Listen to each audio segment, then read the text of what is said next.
안녕하세요. 오늘 저희와 함께 분석해볼 자료는요. 거시경제의 아주 핵심적인 분석 도구죠. ISLM 모형에 관한 것입니다. 네, 아마 보내주신 자료들 보시면서 정부 지출이나 금리 변화 같은 뉴스 속 사건들이 실제 우리 경제 전체에는 어떤 연쇄작용을 일으킬까?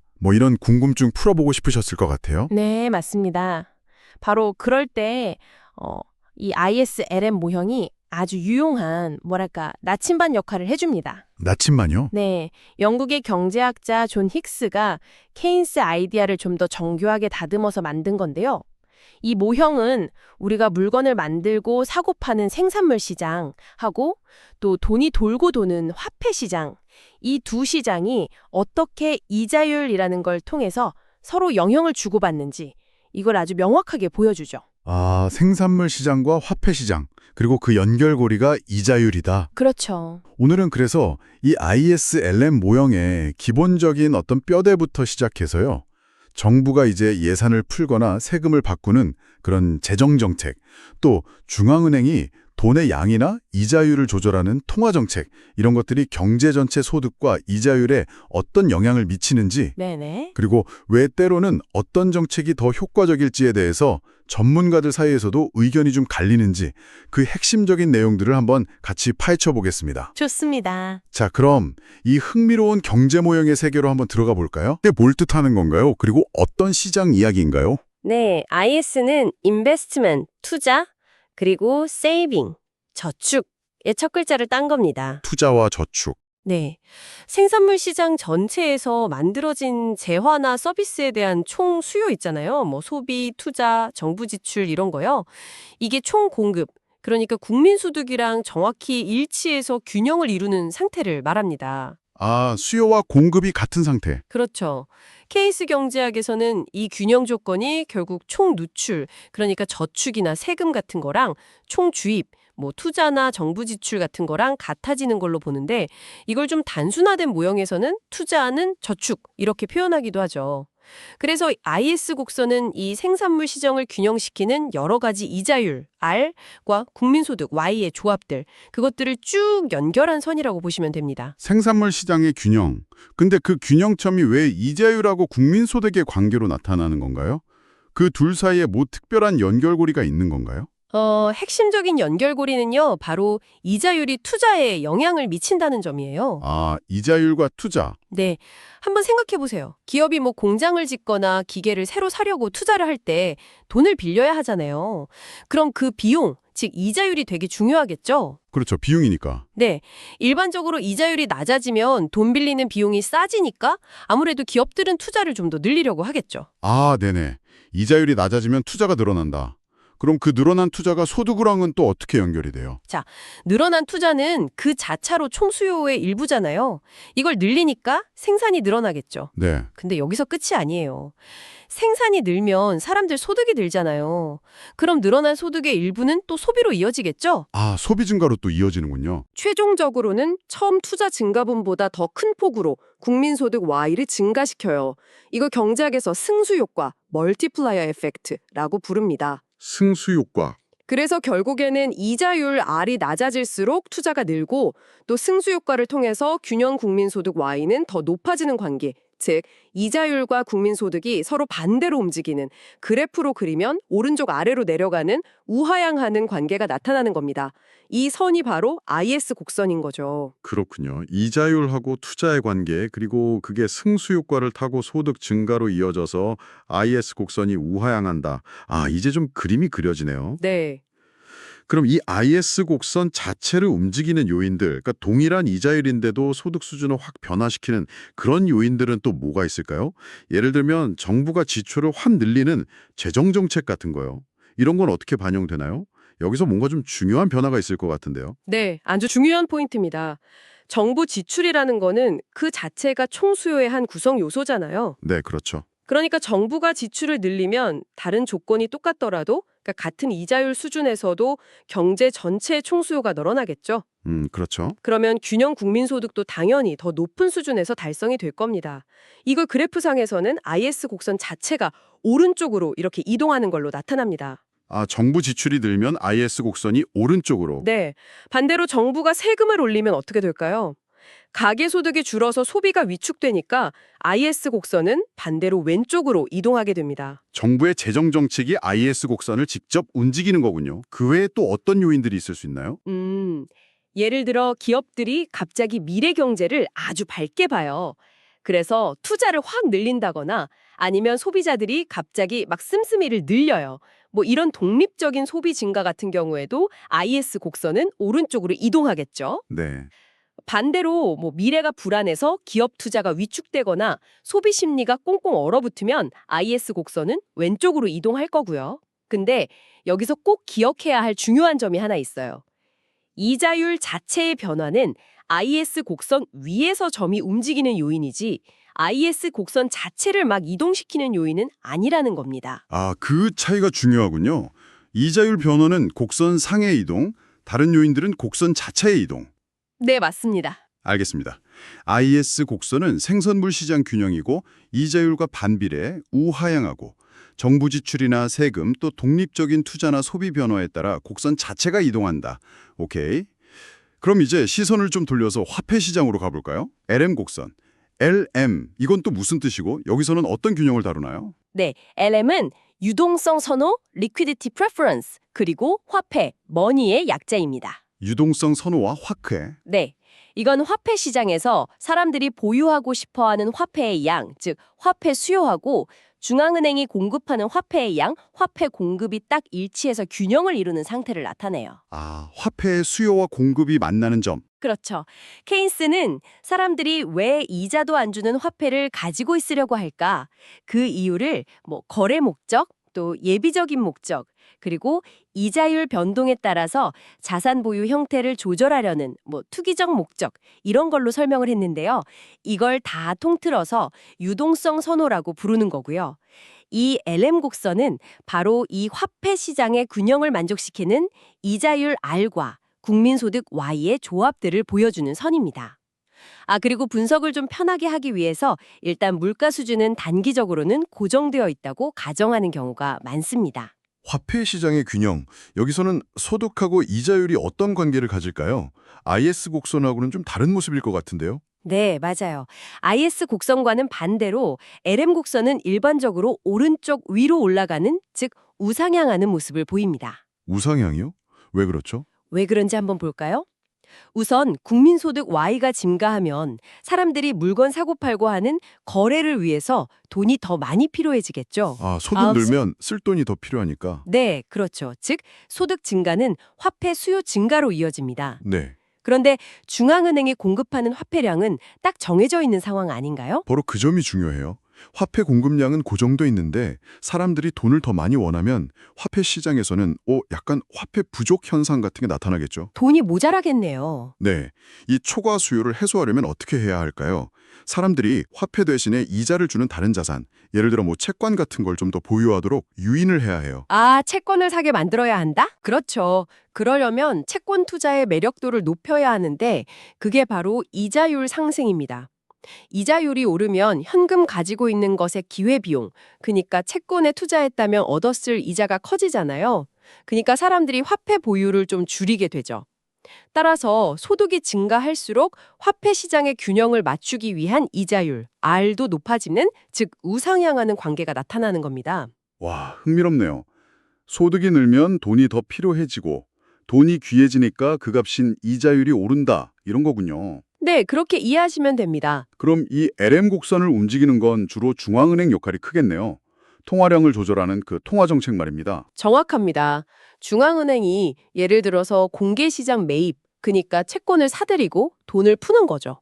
이걸 통해서 시중의 통화 공급량을 늘리면 어떻게 될까요? 돈이 많아지니까. 그렇죠. 이제 같은 소득 수준이라도 화폐가 더 흔해졌잖아요. 그러니까 이전보다 더 낮은 이자율에서도 화폐 수요와 공급이 일치할 수 있게 됩니다. 아, 이자율이 내려가도 되는군요. 네, 즉 LM 곡선이 오른쪽으로 혹은 아래쪽으로 이동하는 거죠. 반대로 중앙은행이 통화량을 줄이면 LM 곡선은 왼쪽 또는 위쪽으로 이동합니다.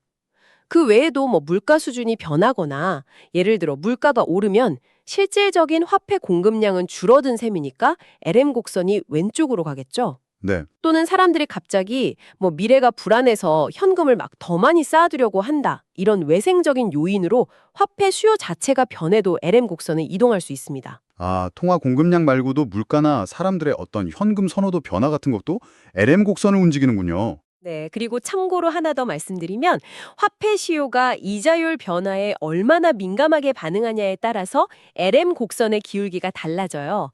기울기요. 네, 만약 사람들이 이자율 변화에 아주 둔감해요.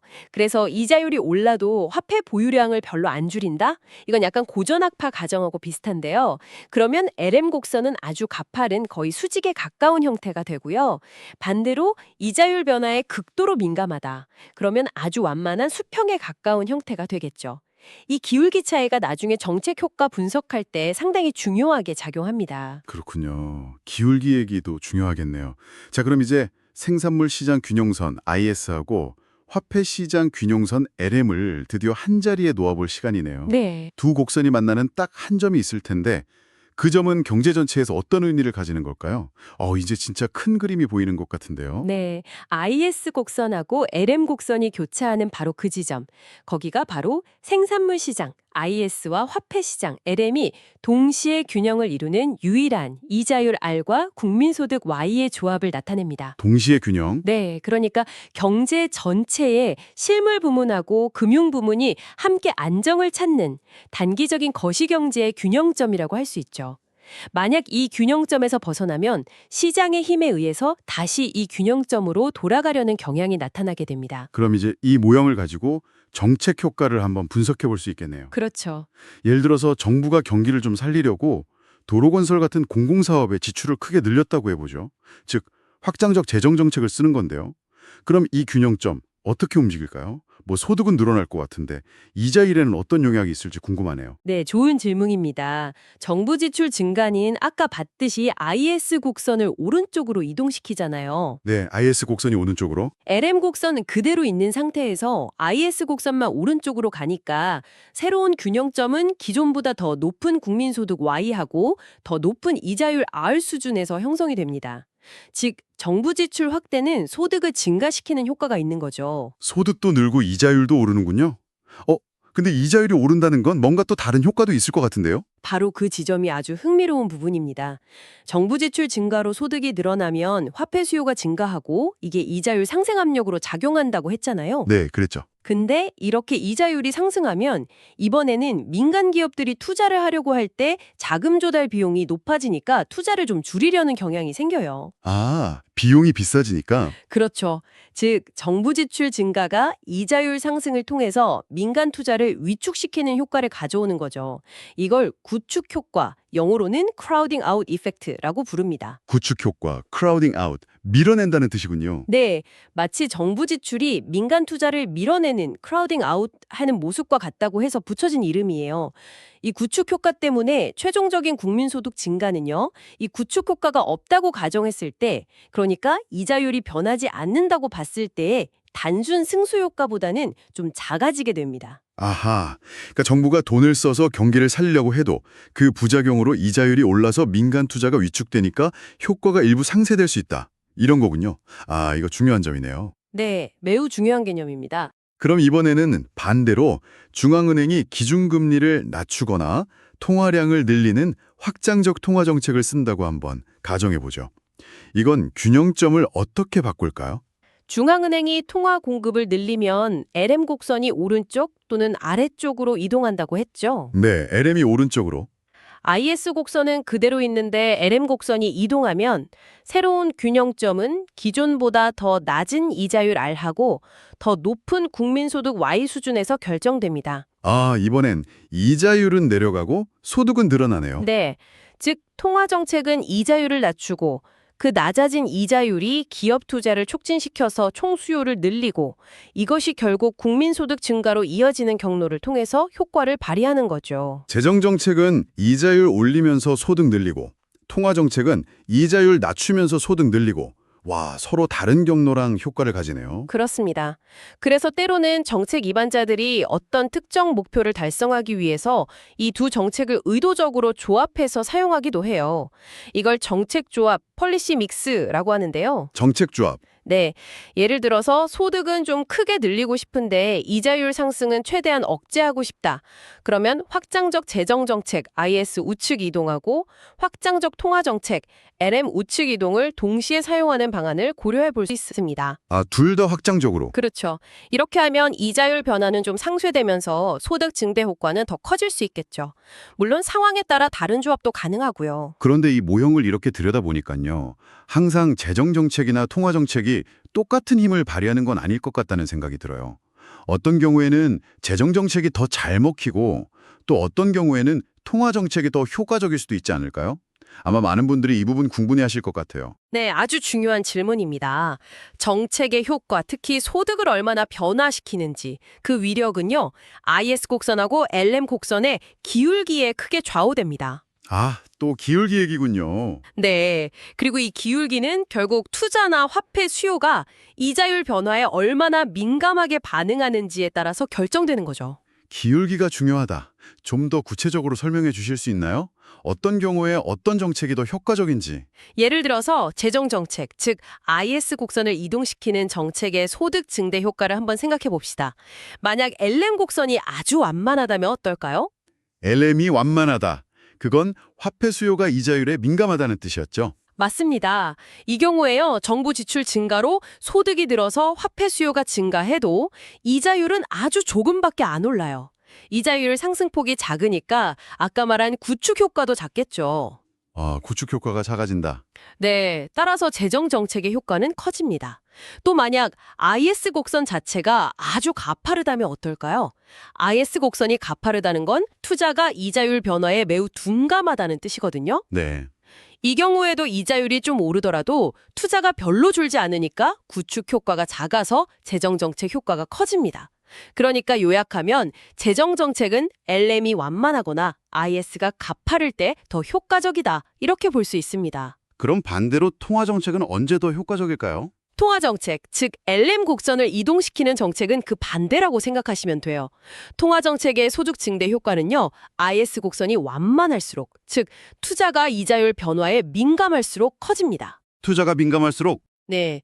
왜냐하면 통화 정책으로 이자율이 떨어졌을 때 투자가 확 늘어나야 소득 증대 효과가 강하게 나타날 테니까요. 또 LM 곡선이 가파를수록, 즉 화폐 수요가 이자율 변화에 둔감할수록 통화 정책 효과가 큽니다. LM이 가파르면 주어진 통화 공급량 증가에 대해서 이자율이 더 큰 폭으로 하락하게 되거든요. 그렇군요. 아, 복잡한 것 같으면서도 논리적이네요. 곡선의 기울기, 결국 경제 주체들이 이자율에 얼마나 민감하게 반응하는지가 정책 효과를 가르는 핵심 변수군요. 네, 그렇습니다. 혹시 그럼 이론적으로 정책이 거의 힘을 못 쓰는 아주 특수한 상황 같은 것도 존재하나요? 예를 들면 아주 심각한 불황이라든가 금융위기 같은 때 말이죠. 네, 바로 그런 상황을 설명하는 아주 유명한 개념이 있습니다. 유동성 함정, liquidity trap이라고 불리는 상태인데요. 유동성 함정. 네, 경기 침체가 너무 심각해서 중앙은행이 금리를 계속 내리다 보면 이자율이 거의 0%에 가까워질 수가 있어요. 제로금리 수준이요? 그렇죠. 이렇게 되면 사람들은 야, 이제 이자율이 더 이상 내려갈 곳도 없고 오히려 앞으로 오를 일만 남았다 이렇게 생각하게 될 수 있죠. 또 이자가 거의 없는 채권을 가지고 있느니 차라리 그냥 안전한 현금, 즉 유동성을 무한정 보유하려고 할 수도 있습니다. 아, 이자가 0에 가까우면 굳이 채권을 살 이유가 없어진다 이런 거군요. 그렇죠. 이때는 화폐 수요가 이자율 변화에 대해서 거의 무한히 민감해져서요. LM 곡선이 어떤 특정 낮은 이자율 수준에서 수평선처럼 변하게 됩니다. LM이 수평선이 된다고요? 네, 이런 유동성 함정 상황에서는 중앙은행이 아무리 돈을 풀어도, 즉 통화 공급을 늘려서 LM 곡선을 오른쪽으로 밀어내려고 해도요. 사람들은 그냥 그 늘어난 돈을 다 흡수해버릴 뿐이지 이자율은 더 이상 내려가지 않는 거예요. 아, 이자율이 내려가지 않으니까 투자가 촉진되지 않고 결국 통화정책은 소득을 늘리는데 아무런 효과를 발휘하지 못하게 되는 거죠.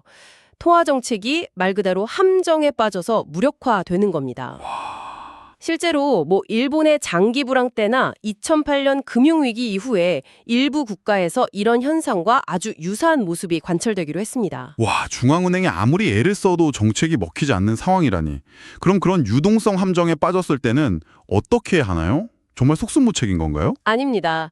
이때는 오히려 재정 정책이 아주 강력한 효과를 발휘할 수 있어요. 아, 재정 정책이요? 네, LM 곡선이 수평인 구간에서는요, 정부가 지출을 늘려서 IS 곡선을 오른쪽으로 이동시키면 이자율 상승이 거의 없이, 즉 구축 효과가 거의 없이 정부 지출 증가분이 승수 효과를 통해서 거의 그대로 소득 증가로 이어질 수 있습니다. 구축 효과 없이 소득이 늘어난다. 네.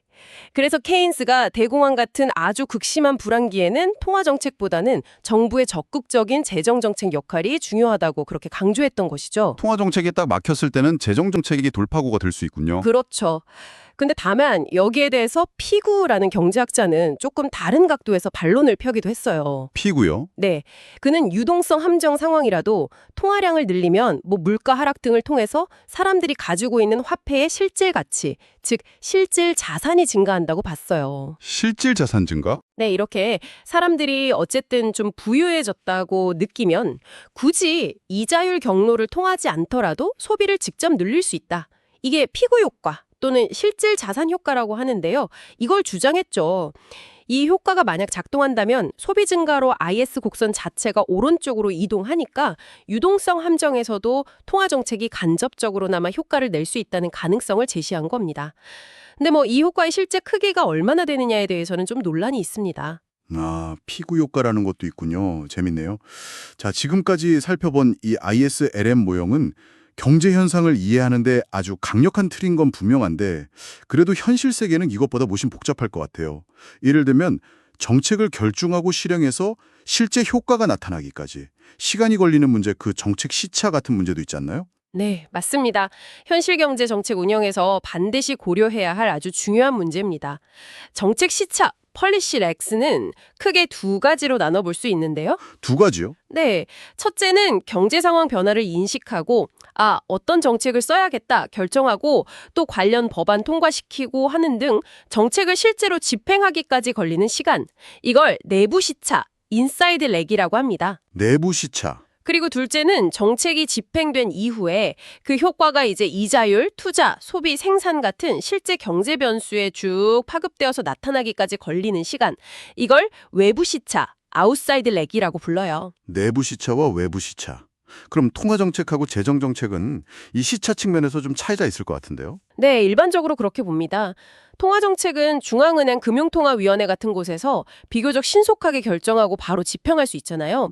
그래서 내부 시차는 좀 짧은 편이라고 봐요. 네. 하지만 그 효과가 금융시장을 거쳐서 실물 경제에 투자나 소비에 영향을 미치기까지는 상당한 시간이 걸리고 또 그 기간도 예측하기가 좀 어려워서 외부 시차가 길고 가변적이다 이렇게 알려져 있습니다. 통화 정책은 외부 시차가 길다. 반면에 재정정책은 어떨까요?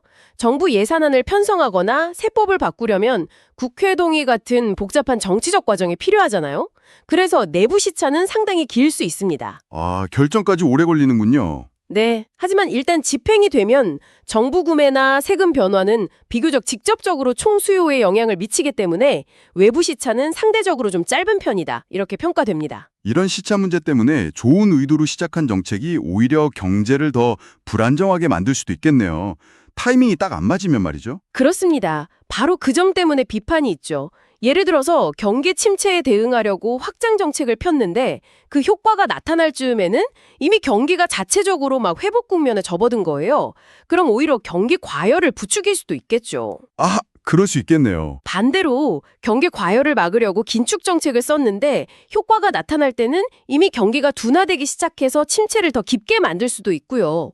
이런 시차 문제 때문에 일부 경제학자들, 특히 이제 통화론자, 모니테리스트라고 불리는 분들은 정부나 중앙은행이 재량껏 정책을 막 바꾸기보다는 미리 정해진 준칙, 예를 들면 매년 통화량을 몇 %씩 꾸준히 늘린다와 같은 방식에 따라 정책을 운영하는 것이 오히려 경제 안정에도 도움이 된다고 주장하기도 합니다. 재량 대 준칙 논쟁이군요. 네, 물론 재량적 정책을 옹호하는 입장에서는 예측 불가능한 충격에 유연하게 대응하려면 재량이 필요하다 이렇게 반박하죠. 시차 문제랑 재량대 준칙 논쟁이라 정책 결정이라는 게 정말 쉽지 않다는 생각이 드네요. 그럼 요즘 실제 중앙은행들은 이런 ISLM 모형이나 관련 논의들을 정책 결정 과정에서 어떻게 활용하고 있나요? 이걸 그대로 쓰고 있지는 않을 것 같은데요. 네, ISLM 모형 자체는 거시경제 원리를 이해하고 정책 효과를 직관적으로 파악하는데 여전히 중요한 교육적이고 기초적인 분석 틀입니다. 기초 틀이다. 네, 하지만 실제 현대 중앙은행들의 정책 운영은 훨씬 더 정교하고 복잡한 동태적 확률 일반 균형, DSG 모형이라고 하는데요. 이런 모형이나 다양한 데이터 분석, 그리고 여러 현실적인 제약 조건들을 고려하면서 이루어지죠. 과거에는요, 통화정책의 중간 목표를 통화량 M으로 삼을 거냐 아니면 이자율 R로 삼을 거냐 이런 논쟁이 있었어요. 통화량이냐 이자율이냐. 네, 윌리엄 풀이라는 경제학자의 분석에 따르면 생산물 시장의 불안정성, 즉 IS 곡선이 자주 흔들리는 게 클 때는 통화량을 목표로 삼는 것이 소득 안정화에 유리하고 반대로 화폐 시장의 불안정성, LM 곡선이 자주 흔들리는 게 클 때는 이자율을 목표로 삼는 것이 더 유리하다. 이런 결론이 나왔었죠. 근데 요즘은 중앙은행들이 주로 기준금리를 발표하지 않나요? 네, 맞습니다. 금융혁신 같은 것 때문에 통화량 지표의 의미가 좀 불분명해지고 통제도 어려워지면서 1990년대 이후에는 많은 국가의 중앙은행들이 명시적인 물가 상승률 목표치를 딱 설정하고 그 목표를 달성하기 위해서 단기 정책금리, 예를 들면 우리나라의 기준금리 같은 거죠. 이걸 주된 정책 수단으로 활용하는 물가 안정 목표제, 인플레이션 타겟팅을 핵심적인 정책 운영 체계로 채택하고 있습니다. 네, ISLM 모형은 이 과정에서 이제 정책 금리를 조정하는 것이 세물 경제와 물가에 어떤 경로로 영향을 미칠지 그 큰 그림을 이해하는 데 도움을 줄 수 있겠죠. 그리고 또 하나 중요한 변화가 있었죠. 2008년 글로벌 금융위기 이후에 많은 선진국에서 정책 금리가 0% 수준까지 낮아지는 제로금리 하한 상황에 직면했어요. 제로금리. 이러다 보니 전통적인 금리 정책의 약효가 떨어지면서 뭔가 새로운 도구가 필요해진 거죠. 그게 바로 그 양적 완화, QE 같은 비전통적 통화 정책이었죠. 그렇습니다. 양적 완화 QE는 중앙은행이 대규모로 장기 국채나 주택저당증권 MBS 같은 자산을 막 사들여서 시중에 직접 유동성을 공급하고 장기금리까지 낮추려는 정책이었죠. 이건 LM 곡선을 오를 쪽으로 이동시키는 효과뿐만 아니라 위험자산 선호도를 높인다거나 신용 경색을 완화하는 등 다양한 경로를 통해서 경기를 부양하려는 시도였습니다. 네. 하지만 이런 비전통적 정책의 실제 효과가 얼마나 컸는지 또 나중에 풀었던 돈을 다시 걷어들이는 출구 전략 과정에서의 어려움이라든지 자산 가격 거품이나 인플레이션 유발 가능성 같은 잠재적인 부작용에 대해서는 여전히 경제학자들 사이에서 아주 활발한 연구와 논쟁이 진행 중입니다. 네, 오늘은 ISLN 모형이라는 이 분석 틀을 통해서요. 생산물 시장과 화폐 시장이 이자율이라는 끈으로 어떻게 연결돼서 상호작용하는지, 그리고 정부의 재정 정책과 중앙은행의 통화 정책이 우리 경제 전체의 소득과 이자율 수준에 어떤 영향을 미치는지 그 원리를 아주 깊이 있게 탐구해 보았습니다. 네. ES 곡선과 LM 곡선이 각각 어떻게 그려지고 또 어떤 요인들에 의해서 움직이는지, 또 곡선의 기울기나 유동성 함정 같은 특수한 조건들이 정책의 효과를 어떻게 다르게 만드는지 이런 걸 쭉 살펴보면서 거시경제를 보는 눈이 한층 밝아진 느낌입니다. 네, 그랬으면 좋겠습니다. 결국 실물 경제와 금융 부문은 서로 정말 떼려야 뗄 수 없이 긴밀하게 얽혀 돌아간다는 점을 다시 한번 확인할 수 있었네요. 오늘 나눈 이야기들을 바탕으로 해서 마지막으로 한 가지 더 생각해 볼 질문을 여러분께 던져드리고 싶습니다. 네. 오늘날처럼 각국 경제가 국경을 넘어서 더욱 긴밀하게 연결되고 이걸 개방경제화라고 하죠. 그리고 자본 이동은 자유롭고 금융시장은 훨씬 더 복잡하고 빠르게 변하는 환경 속에서는요. 한 나라의 재정정책과 통화정책을 사용하는 것이 과거보다 훨씬 더 어려워졌습니다. 다른 나라의 정책이나 해외 경제 상황 변화에도 큰 영향을 받게 되죠. 그렇죠. 특히 최근 여러 나라가 경험했던 그 제로금리 상황과 그 이후에 시행된 대규모 양적 완화 같은 정말 전례 없는 정책들을 겪고 난 지금 앞으로 중앙은행의 통화 정책은 어떤 역할을 수행해야 하고 또 어떤 한계를 가질 수 있을까요? 그리고 재정 정책과의 조화는 또 어떻게 이루어져야 할까요?